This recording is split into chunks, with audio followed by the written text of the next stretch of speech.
नमस्कार। इस समय हूँ जिला इटावा में और हमारे साथ बात करने के लिए ऐसी शख्सियत हैं जिन्होंने जिले का प्रभार संभाला। बहुजन समाज पार्टी से पूर्व जिलाध्यक्ष रहे बलबीर सिंह जाटव जी, कानपुर मंडल का प्रभारी रहे। पूर्व में जब विधानसभा का चुनाव था, बात करने को जानने का प्रयास करता हूँ। चूंकि युवा है, किस तरीके की यात्रा रही थी राजनीतिक, कब शुरुआत हुई थी, आज किस मुकाम पर पहुंचे हैं। क्योंकि बहुत लंबा अरसा हो गया है, बहुजन समाज पार्टी सत्ता में नहीं है, विपक्ष में है। लगातार मायावती जी दलितों के, अल्पसंख्यकों के, ओबीसी समाज के मुद्दों को उठाती रहती हैं। क्योंकि चुनाव बहुत नजदीक है, तो जानने का प्रयास करता हूँ कि बहुजन समाज पार्टी की तैयारी कैसी चल रही है बीएसपी की, और किस मुद्दे पर इस बार 2024 के लोकसभा चुनाव में बहुजन समाज पार्टी मैदान में होगी। सबसे पहले तो सर आपका स्वागत है। बहुत बहुत धन्यवाद गौरव जी। अब मेरी यात्रा के बारे में अगर पूछते हैं पर्सनली, तो मेरा जो जहाँ आप बैठे हैं ये मेरा निजी निवास है। और मैं बहुजन समाज पार्टी में या व्यवस्था परिवर्तन की अगर आप बात करें, जो सामाजिक कुरीतियाँ, ये मैं बचपन से ही इस तरह का काम कर रहा हूँ। जब से मैं समझदार हुआ हूँ, थोड़ा एक होता ना, स्टेप बाय स्टेप, जैसे छोटा रहा तो उस तरीके से किया, फिर बढ़ता गया। मैंने बहुजन समाज पार्टी में मैं उस धरती से, उस जगह से बिलोंग करता हूँ। ये माननीय काशीराम साहब की, मानवर साहब की धरती है। यहाँ से वो चुनाव जीते। और जहाँ मैं रहता हूँ यहाँ बहुत संघर्ष रहता है। ये जसवंत नगर विधानसभा है इटावा की, सपा का गढ़ माना जाता है। यहाँ पे हमेशा वर्चस्व सपा का रहा है, लेकिन मेरा जितना वोट है वो निरंतर वोट बहुजन समाज पार्टी का निकला है और निकलता रहेगा। हम जब से काम कर रहे हैं, जब मैं वोटर ही नहीं था, जब आपको पता होगा, अब तो बीएलओ घर घर पर्ची देता है, जाके घर घर पर्ची ले जाएगा। उस समय पर्चियां काटी जाती थी, पोलिंग पे जाया जाता था, और पोलिंग पे आदमी वोट किसी को देता था, बस्ते पे किसी और के जाता था, क्योंकि लोगों को ये पता ना चल जाए आप किस पार्टी में वोट देते हो। एक डर का माहौल रहता था। माहौल था। तो हम उस समय बस्ता लगाते थे, और वोटर नहीं थे फिर भी जाके पर्चियां काटते थे। और घर परिवार में जितने बड़े भाई हैं मेरे यहाँ पे, सब लोग यहीं लगाते थे। कई बार लड़ाई झगड़े भी हुए जो राजनीतिक होते हैं, लेकिन कभी हिम्मत नहीं हारी। एक था कि हम अपना बीएसपी, आज जिस जगह पे हम बैठे हैं, जहाँ पे मैं, आपने बताया मैं जिला अध्यक्ष रहा, पूर्व कानपुर मंडल का प्रभारी कोऑर्डिनेटर रहा। उस समय यहाँ जब सत्ता रही 4 बार बीएसपी की सब कुछ, लेकिन कोई निकल के नहीं आ पाया। मैंने प्रयास किया, मुझे आना है। मुझे यहाँ पे अपना, दुनिया कितनी भी मजबूत हो जाए, अपना बूथ, अपना सेक्टर, अपना घर मजबूत नहीं है, तो मुझे लगता फिर कुछ मजबूत नहीं है। तो मेरा प्रयास ये रहा, आज भी अगर मैं पूर्व जिला अध्यक्ष हूँ या पूर्व कोऑर्डिनेटर हूँ, मेरा आज भी ये प्रयास है कि मेरा सबसे मजबूत मेरा बूथ होना चाहिए। हमारा अगर बूथ है, हमारे यहाँ पे जो कैडर वोट बीएसपी का अगर 10 वोट है, तो हमारा प्रयास रहना चाहिए कि हम उस वोट को 12 वोट करें।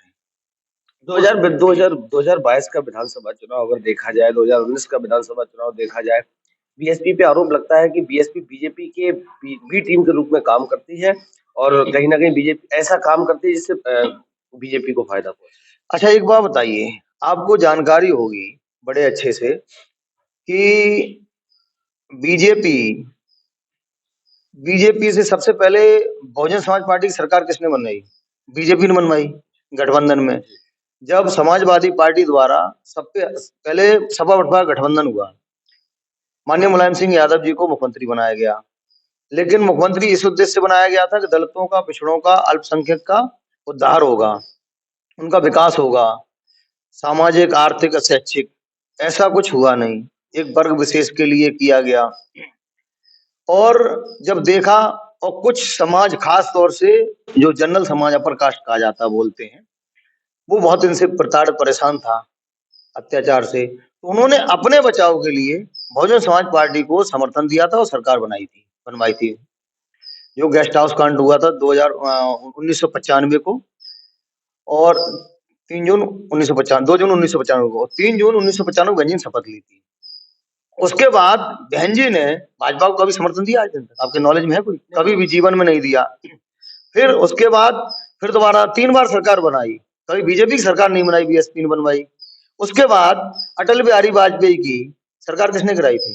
बहुजन समाज पार्टी ने गिराई। हर समय बीजेपी को अगर किसी ने गिराया है तो बहुजन समाज पार्टी ने गिराया, नंबर एक बात। नंबर दो, जब जब बीएसपी की सरकार रही, क्या उसके बाद कभी बीजेपी आई? जब जब सत्ता में सपा आई, तब तक आप देखना, सत्ता में जब सपा आई तब भाजपा मजबूत हुई, उसके बाद जस्ट भाजपा आई है। तो आपका कहने का मतलब ये है, आप ये देखिए कि बसपा लोकसभा के अंदर आशीर्वाद माननीय नरेंद्र मोदी जी को किसने आशीर्वाद दिया था कि हम दोबारा आपको प्रधानमंत्री देखना चाहते हैं? नहीं, नेताजी ने दिया था, आज दुनिया में नहीं दिया था, नहीं रहे तो उन पे टिप्पणी नहीं कर रहा हूं, लेकिन दोबारा दोबारा उन्होंने जब आशीर्वाद दिया था उसके बाद वही चुनाव, जब आशीर्वाद दिया उसके बाद बसपा के गठबंधन से चुनाव भी लड़ा गया। आप सुनिए ना, वो दिया, उसके बाद शपथ ग्रहण समारोह में बहन जी गई? नहीं गई ना। अखिलेश उनके योगी आदित्यनाथ के सभी परिवार पूरा गया। इनके यहाँ परिवार में कोई प्रोग्राम होता है, आप देख लीजिए, सारा का सारा भाजपा का परिवार आता है इनके यहाँ। अभी माननीय अखिलेश यादव आपके आकाश आनंद जी की शादी हुई, किसी वीआईपी, किसी उद्योगपति, किसी को नहीं, सिर्फ पार्टी के पदाधिकारियों को सम्मान दिया गया। ऐसा तो अफवाह ये भी फैली थी कि माननीय आकाश आनंद जी किसी रईस जाति से और किसी अदर समाज शादी करेंगी। बहुजन समाज पार्टी में जिस कार्यकर्ता को तैयार किया गया, जिसे पदाधिकारी बनाया गया, उसी की बेटी शादी की माननीय आकाश आनंद जी ने। ये आपके यहीं की फरकाबाद के नेता अशोक सिद्धार्थ जी, सांसद जी। तो बहुजन समाज पार्टी ने कभी भी बीजेपी को ताकत नहीं दी, कभी भी, कभी भी, कहीं भी अगर आपके नॉलेज में हो कि बहुजन समाज पार्टी ने कभी भी समर्थन दिया है, पल पल पे, हर स्तर पे। आप व्यवस्था परिवर्तन की बात कर लो, भाजपा को अगर इस देश के अंदर से कोई हटा सकता है तो वो है बहुजन समाज पार्टी। अगर बहुजन समाज पार्टी के अलावा और उसके बगैर साथ लिए कभी भाजपा को हटाया नहीं जा सकता। आपने आपने अभी सम्मान की बात करी, सम्मान की बात जब आती, 2019 का लोकसभा चुनाव आपने देखा था, डिम्पल जी ने बहन जी के पैर छू के आशीर्वाद लिया, अखिलेश जी ने आशीर्वाद लिया, मतलब पूरे सैफी परिवार ने बहन जी से आशीर्वाद लिया। मैं जो कहना चाह रहा हूँ, तो फिर इसमें सम्मान की बात कहाँ से? आपने गेस्ट हाउस कांड की बात करी, वो चीजें भुला दी गई। नहीं तो ये तो बहन जी का बड़ा दिल है ना कि हम लोगों के लिए समाज। आप ये देखो ना कि अगर समाज के ऊपर कोई बात आती है, अगर समाज का बहुजन समाज पूरा सर्व समाज होता है, ठीक है, बहुजन समाज दलित, खास तौर से दलित, पिछड़े, मुस्लिम, माइनॉरिटी और गरीब, अपर कास्ट को अगर उनका अगर हित के लिए अगर बहन जी ने अपने जो आत्मघाती हमला हुआ उसको भुला दिया। जो लोग कहते थे बहन जी जिद्दी हैं, बहन जी ने सब कुछ छोड़ के कि मेरे समाज में कुछ भी कर सकती हूँ, मेरा समाज का भला होना चाहिए। कोई अपनी जिद पकड़ के बैठा हो तो गठबंधन नहीं करता। नहीं, दूसरी चीज, सपा को हराने वाला कौन था? सपा का परिवार, सपा का घर। अक्षय यादव जी कितने वोट से हारे थे? लगभग 6000 के आसपास वोट से। 28,000 से, मैं आप बता रहा हूँ 28,000 आते थे। और माननीय शिवपाल सिंह यादव जी को वोट कितने मिले थे? 1 लाख। 98,000 वोट। हाँ, तो 2,000 कम। आप समझ लिए कितने, 70,000 से तो वैसे ही जीत जाते। और जब आप किसी का 1 लाख वोट काटते हो तो उसका 2 लाख वोट कटता है। व्यक्तिगत सीट की बात नहीं है, पूरे प्रदेश के। आप देखिए, रुकिए, आप कौन सी जगह बात करोगे? जब आपके घर का भाई जब चुनाव आपके विरोध में उतरेगा ना, तो आपके गांव का आदमी पता क्या आएगा, यार घर का ही आदमी साथ में नहीं है तो हम क्या करें? आप ये देखिए कि लोगों ने, आप किसी बूथ को चेक करवा लीजिए। अच्छा, 2019 को अगर छोड़ दिया जाए तो परिवार भी एक हो गया। अब सियासी गलियारों में चर्चा है, बैकडोर से भी आपकी पार्टी से भी बातचीत चल रही है। क्या लग रहा है कि कुछ फ्रंट पे फिर 2019 वाला सीन आ सकता है? अखिलेश जी, बहन जी एक प्लेटफॉर्म पे आ सकते संभावना तो कुछ भी है, कुछ भी हो सकता है। ये राजनीति पूरी संभावना में टिकी है। बहन जी के आपने ट्वीट देखे होंगे कि ऐसी बात जो बोली थी इन्होंने कि अभी बहन जी को गठबंधन में आएंगे तो हम नहीं जाएंगे, तो बहन जी ने क्या कहा? ये परिपक्व नेताओं की पहचान होती है। बहन जी ने क्या कहा? ऐसी बात मत बोलो जो बाद में शर्मिंदगी महसूस करनी पड़े, बैक होना पड़े। तो ये राजनीति संभावनाओं पे है, कुछ भी हो सकता है। और हम इन चीजों पे टिप्पणी नहीं करते। जो मेरी इस बहुजन समाज पार्टी में एक बात क्लियर मान लीजिए, एक नेता है माननीय बहन कुमारी मायावती जी, जो डिसीजन लेती हैं माननीय बहन जी लेती हैं। बहन जी के अलावा वहां ना कोई नेता है, सब कार्यकर्ता हैं, उनके निर्देश पे चलते हैं। हम तो सारा कुछ दे चुके हैं, पद पे रह चुके हैं। वहां पे कोई किसी का मतलब जो वहां निर्देश दिया जाएगा, जो एक वही फॉलो होता है। बहन जी का डिसीजन वो सर्वोपरि, जो बहन ने कह नहीं, दिया। मायावती जी पे एक आरोप लगता है, उनको एक दौर था जब दलित की बेटी कहा जाता था, फिर उनका जो टाइटल था वो बदला है, सियासी गलत दौलत की बेटी कहा जाने लगा, ये कहाँ तक सच है? अच्छा एक बात बताइए, आप बात करो तो ये लोग जो कहते हैं वो क्या चाहते हैं कि हम लोग नंगे घूमे, कपड़े ना अच्छे पहने, अच्छा खाएं ना, अच्छे मकान बना रहे हैं। अभी मेरा जो मकान है यहाँ पे अगर बरसात हो जाए तो बचने के लिए नहीं था। आज इस पे आप छत के नीचे बैठे हो, उसके ऊपर भी छत है। मैं क्या करूं? अभी तो ये भी कहेंगे कल लोग कि आकाश आनंद जी को विरासत मिल गई, माननीय अखिलेश यादव जी को विरासत मिल गई। विरासत क्या एक वर्ग समाज के लिए है? हम भी चाहते हैं कल हम अगर मान लीजिए मैं डीएम बनूं, आईएएस बनूं, पीसीएस बनूं या मिनिस्टर बनूं और मैंने जो संघर्ष किया मेरे बेटे को ना करना पड़े। क्या हमारा समाज संघर्ष करने के लिए पैदा हुआ क्या? सिर्फ संघर्ष संघर्ष करेंगे और आगे करेंगे। हमें तो मैं चाहता हूं अगर कोई आरोप लगाता है, मैं चाहता हूं मेरे समाज पे, जो गरीब समाज है उस पे, सब पे दौलत हो, सब पे कोठियां हो। बाबा साहब का था ये सपना, अनपढ़ता से बच के रहना, अपना मिशन पढ़ाई हो और दलित पिछड़ों के तन पे हमेशा सूट बूट और टाई हो। अच्छा, आनंद की बात कर रहे हो, आनंद मायावती जी का बहन जी का भतीजा है। एक और अपने आप को भतीजा बताते हैं, वो भी कहते हैं अगर बुआ जी हमें भी आशीर्वाद दे दें। मैं चंद्रशेखर की बात कर रहा देखिए आप ये बताइए चंद्रशेखर के बारे में आप पहले तो आपको बहुत ज्यादा पता नहीं होगा लेकिन मैं आपको बता रहा हूँ। एक टाइम पे जब चंद्रशेखर भीम आर्मी चलाते थे तो दिल्ली में जब उनका पार्टी संगठन चल रहा था तो दिल्ली में जंतर मंतर पे बहुत बड़ी रैली हुई थी। तो उस मंच पे मैं, सतीश बौद्ध, चंद्रशेखर और जिग्नेश मेवानी जो विधायक बन गए हैं, तो हम खुद एक मंच पे थे उस समय। तो संगठन चल रहा था, सारा क्राउड जो भीड़ जाती थी वो बहुजन समाज पार्टी की बीएसपी की जाती थी, ना कि उनका कोई संगठन का खुद का बनाया हुआ कोई क्राउड था। वही समाज है। अभी 2019 में ये एक समाज का बहुत बड़ा दलाल है और बहुजन समाज पार्टी को कमजोर करने के लिए मनवर काशीराम साहब ने इतना बड़ा मिशन चलाया। कभी आपने इतना मीडिया कवरेज किया? कभी आज बीएसपी इतना कवरेज करती है? बीएसपी को मीडिया, जिस व्यक्ति की कोई पहचान नहीं कुछ नहीं उसे क्यों कवरेज कर रही है मीडिया, इतना स्ट्रीम मीडिया, मेन मीडिया। आप ये देखो कि जब सहारनपुर का 2019 गठबंधन हुआ तो सपा बसपा का, सहारनपुर में सपा बसपा का प्रत्याशी बना, मेरा सांसद जीता और चंद्रशेखर ने किसे समर्थन दिया था मालूम है आपको? इमरान मसूद को, कांग्रेस को। और आप पता कर लीजिए न्यूज।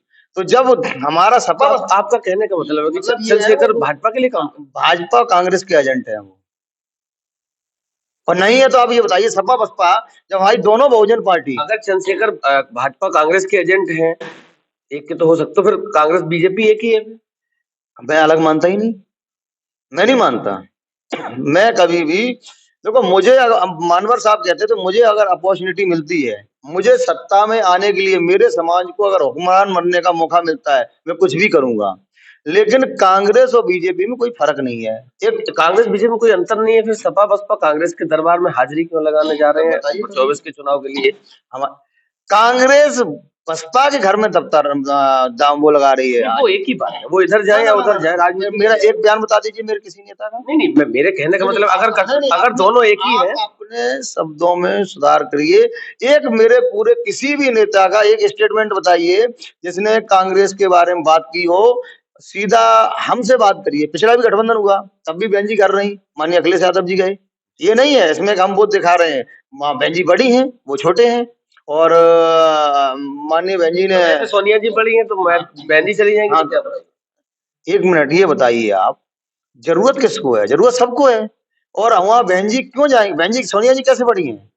राष्ट्रीय पार्टी के अध्यक्ष बहन जी प्रेसिडेंट में है, वो रही है। नहीं, उम्र की आपने बात कर, उम्र कितनी है सोनिया जी की पता करिए। मुझे ये पता है कि वो बड़ी हैं, बहन जी छोटी हैं।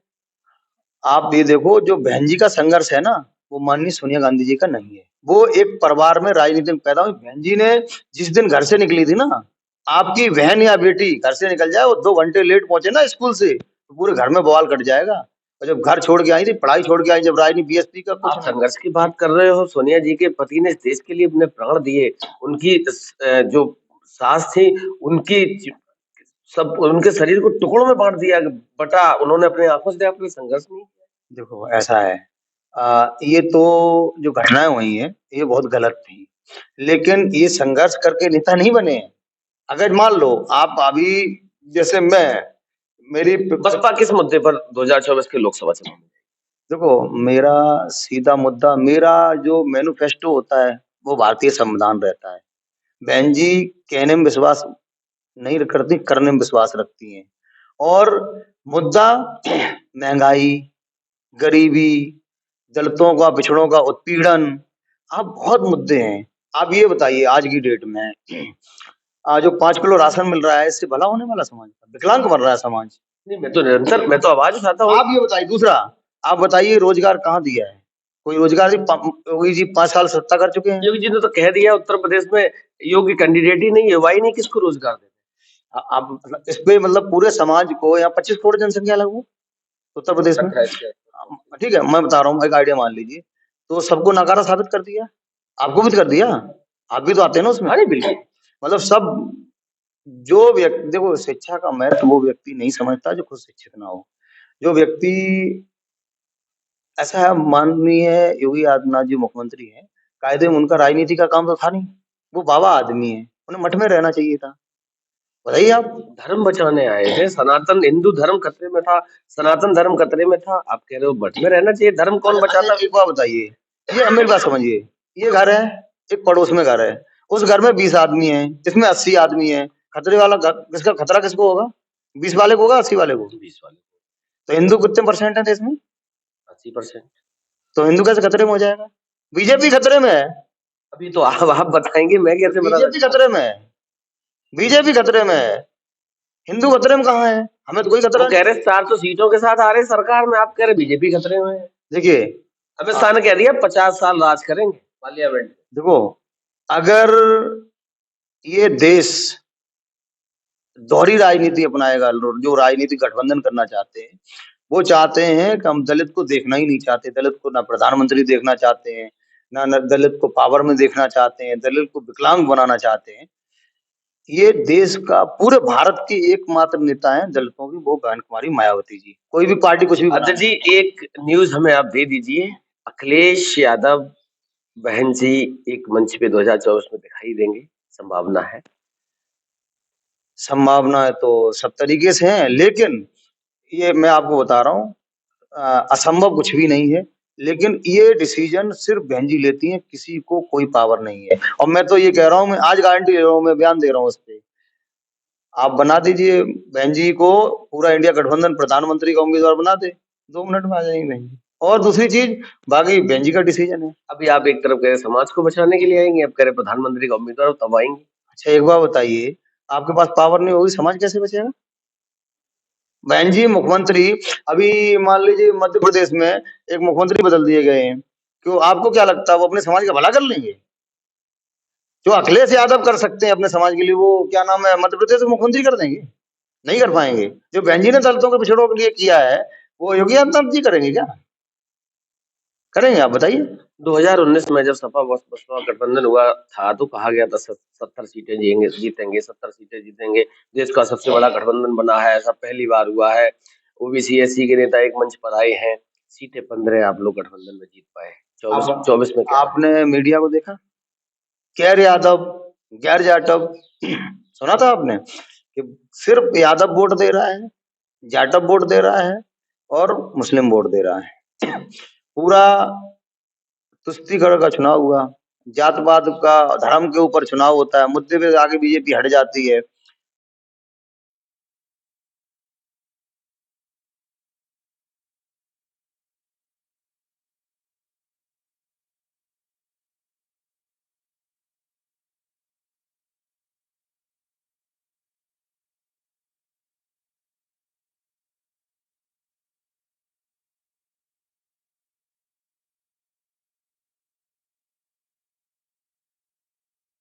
एक आध बनारस सीट जैसी सीट भले मान ले हम, मतलब मोदी का डर है? हाँ बस, वहां आप जाते हो जाति समीकरण के हिसाब से। नहीं तो मैं आपको बता रहा हूँ, ताकत में ताकत जाती है। अगर गठबंधन, इंडिया गठबंधन पूरा बहन जी जाती है, मैं आपको बता रहा हूँ बीजेपी 5 सीट नहीं जीत पाएगी। और ये भी मैं कहता हूँ कि अगर गठबंधन में बहन जी नहीं जाती है तो इंडिया गठबंधन पिछली बार से भी ज्यादा बुरी हालत में होगा। आखिरी सवाल आपसे, प्रधानमंत्री का चेहरा कौन होगा अगर इंडिया गठबंधन बहुमत में आता इस बात की मुझे जानकारी नहीं है, लेकिन मैं तो अपनी पर्सनल मेरे विचार हैं, माननीय बहन जी को बनाना चाहिए, माननीय बहन कुमारी मायावती जी को प्रधानमंत्री का उम्मीदवार बनाना चाहिए। है? अध्यक्ष जी, नववर्ष का आज शुरुआत हुई है, गणतंत्र दिवस का आगमन है, आपकी तरफ से प्रदेश, देश, इष्ट मित्रों, चाहने वालों, मिलने वालों के लिए क्या शुभकामनाएं?